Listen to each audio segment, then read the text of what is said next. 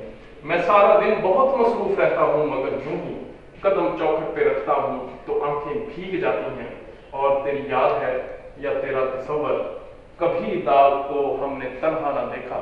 محبوب کی یادیں جب آنا شروع ہوتی ہیں تو پھر شاعر کا پیچھا نہیں چھوڑتے۔ یہ ہمارے 9ویں غزل تھی۔ اگلے لیکچر میں ہم حسرت موہانی کی دوسری غزل کریں گے۔ Thank you.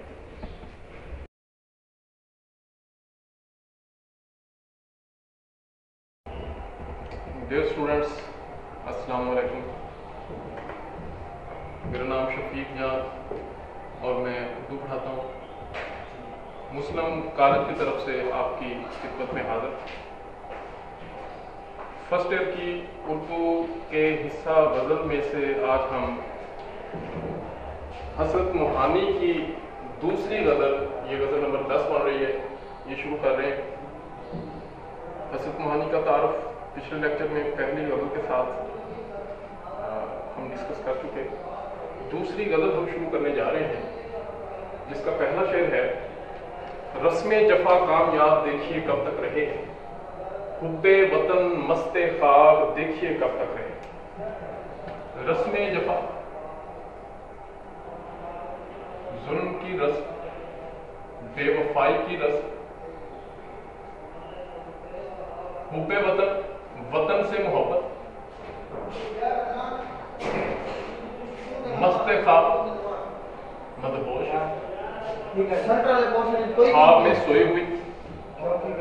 مفہوم اس کا لکھیں گے: دیکھتے ہیں کب تک انگریزوں کا ظلم و ستم جاری رہتا ہے اور کب تک اہل وطن میں حب الوطنی کا جذبہ مست خواب رہتا ہے، سویا رہتا ہے۔ جی، یہ وہ دور جب انگریز برِ صغیر پاک و ہند پر قابض ہو چکا تھا اور ظلم و ستم کے پہاڑ توڑے جا رہے تھے مسلمانوں پر، خصوصی طور پر 1857 کی جنگ آزادی ناکام ہو چکی تھی۔ اس جنگ آزادی کو انگریز غدر کا نام دیتے ہیں۔ انگریزوں نے پورا اس کا انتقام لیا، خصوصاً مسلمانوں سے۔ مسلمانوں کی لاشوں کو درختوں سے لٹکایا، گنگا اور جمنا میں مسلمانوں کی لاشیں تیرتی ہوئی نظر آتی تھی،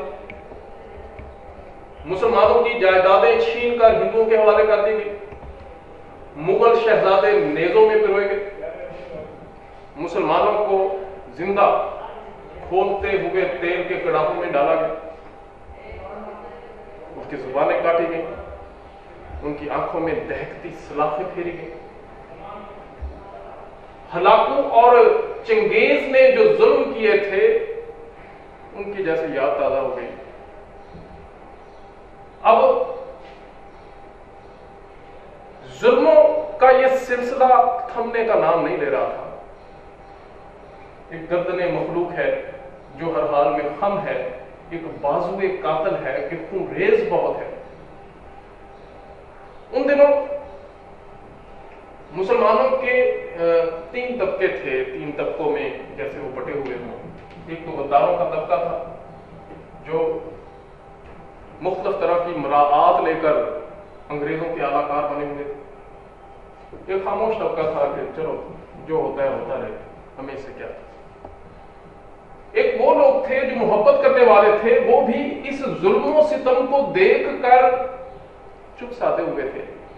یہ نہیں کہ لوگوں میں وطن سے محبت کا جذبہ نہیں تھا، وہ جذبہ تھا کیونکہ وطن سے محبت کا جذبہ انسان کی فطرت میں شامل ہے، انسان کے خون میں شامل ہے۔ تو سارے لوگ وطن سے محبت کرتے تھے، لیکن ان مظالم کے سامنے ان کی کوئی حیثیت نہیں تھی۔ وہ پستے چلے جا رہے تھے، وہ دبتے چلے جا رہے تھے۔ تو وطن سے محبت ان کو تھی، لیکن یہ جذبہ جیسے سویا ہوا تھا۔ ہم بات کر رہے تھے کہ انسان کے خون میں یہ شامل ہے۔ انسان تو انسان، اگر ہم پرندوں کی بات کرتے ہیں، پرندے